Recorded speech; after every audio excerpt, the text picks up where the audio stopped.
Hello beautiful people and welcome back to my channel. My name is Amity Gilmour and this is my life. So a couple of weeks ago I did a video explaining that I am changing medications from domperidone onto Mosapride, and I've finally been on it for about I think 6 weeks, and I was asked in a couple of videos ago whether I could do a video update with you guys, so I will do a video update for you guys. By the way, I'm not sure how the sound is going to turn out because this is my first time trialing this brand new microphone right here, which I got from a friend down the road who watches my videos. If you're watching this, hello. Thank you so much for the microphone. I feel so professional with it. But without further ado, let's get into the video. Make things right. I hold you and wipe your tears. Got my latte with me. If you want to know how I like my coffee, I love a caramel latte on lactose-free milk. If it's decaf, that's pretty good, but I prefer it not decaf. Don't tell my dietitian that. Alright, Mosapride. So, let me first start off by saying the video I posted quite a while ago, I explained why I came off domperidone and why I went on to Mosapride. If you do want to see that video, it's probably best to see that before you see this video because it will explain a lot more, so I'll leave it up here. However, basically, short story is domperidone, even though it really helped, it caused a bit of an issue, quite a big issue that I have to now fix. I have to see another specialist to get that sorted out. So now, long story short, I have to now go on to Mosapride. So I'm gonna go and grab a Mosapride tablet and show you what it looks like. Alright, I'm back. So this is the Mosapride tablets. I'll just show you what they look like. So they're bright and pink. It's practically the first time I've ever seen a tablet this bright, hot pink looking.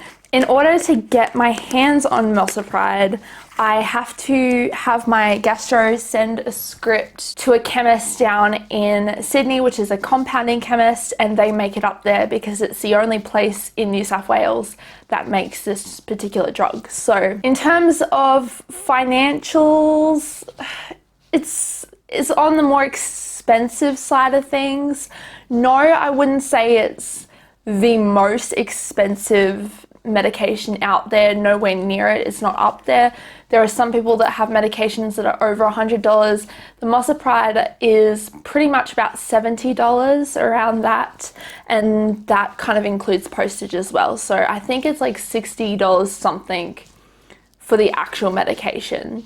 So while that is not as expensive as other medications, for someone who's not working, it's quite expensive, but okay. So before commencing onto Mosapride, I had to come off my domperidone, and I wasn't given any instructions on how to do that, so I just went complete and full cold turkey. I don't even know if I was supposed to do that, who knows, but I was on a large dosage of domperidone. I was on 2 tablets 3 times a day, so we're looking at 6 tablets there, which, you know, people have more than that, but it's still quite a little on the high side. I came off the domperidone and then went straight onto the Mosapride, and I was told to give it about 2 weeks to see if it would work.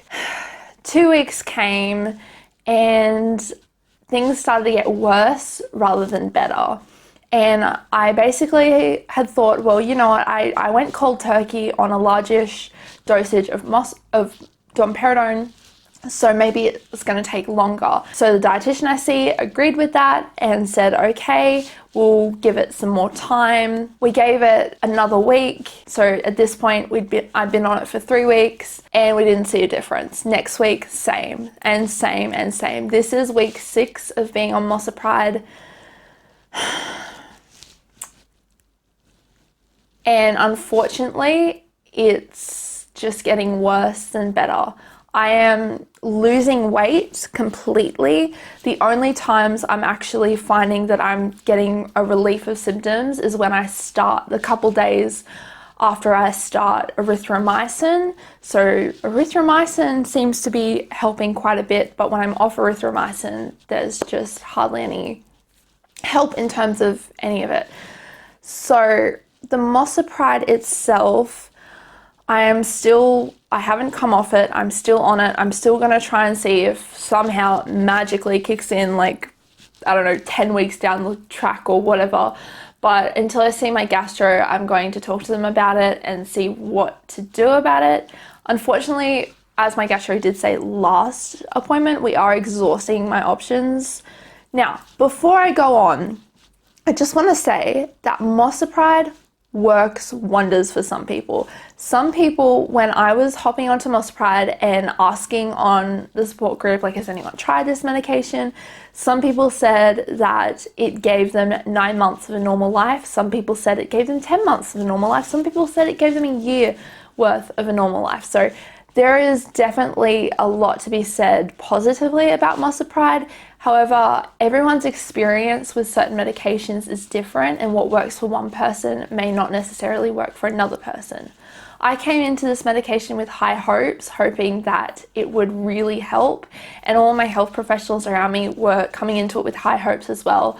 Unfortunately, I haven't seen much of a change. In fact, I've seen the opposite. I've gone backwards, and I'm starting to get to the point I was last year before I was diagnosed, and I've explained it in multiple videos. It was not a good way at all. I'd lost so much weight.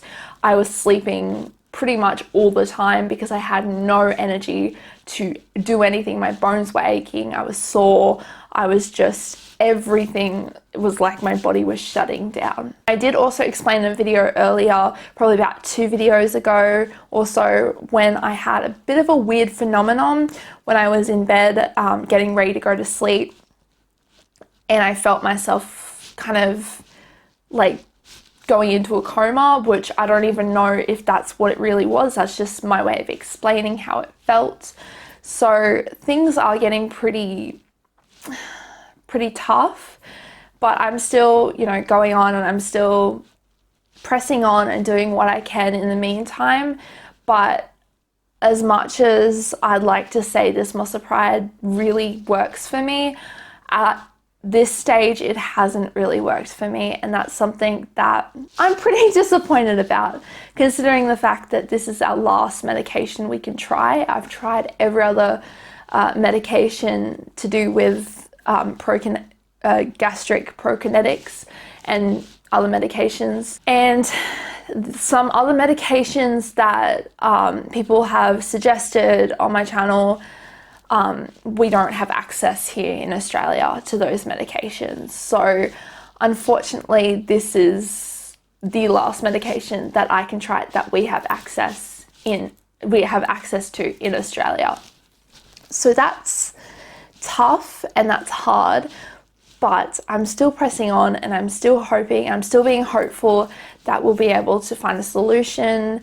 At this stage, you know, there are other things that we can do non-medication wise that are more invasive options, and that has always been something that's been there as a possibility.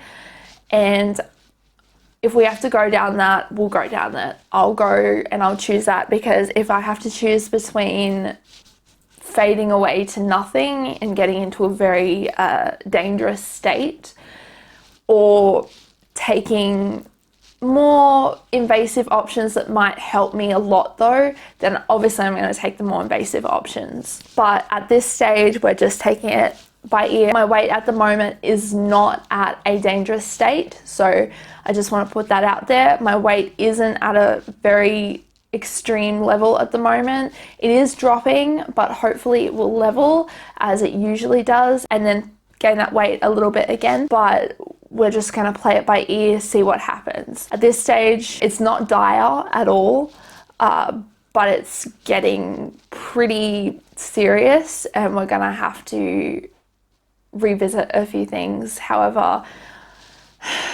my gastro is quite hard to get in contact with at the moment, because being in Sydney and me being here, and also the fact that Sydney is in lockdown and a whole heap of other things, is a bit hard, but we'll work it out. Anyway, that was my video for today. I just thought I'd come on here and explain what's happening with the Mosapride and just with my medical journey altogether. But I would like your prayers. That would really mean the world to me, because I know that Jesus can step in and do things that doctors can't. The other thing is whether or not he will, because he has a will, and sometimes that will is that we suffer, and as hard as that is, it's just how it is. And there's always a reason behind it, and I just have to trust that God knows what he's doing. With that being said, I'm going to end this video, take a nice sip of my coffee.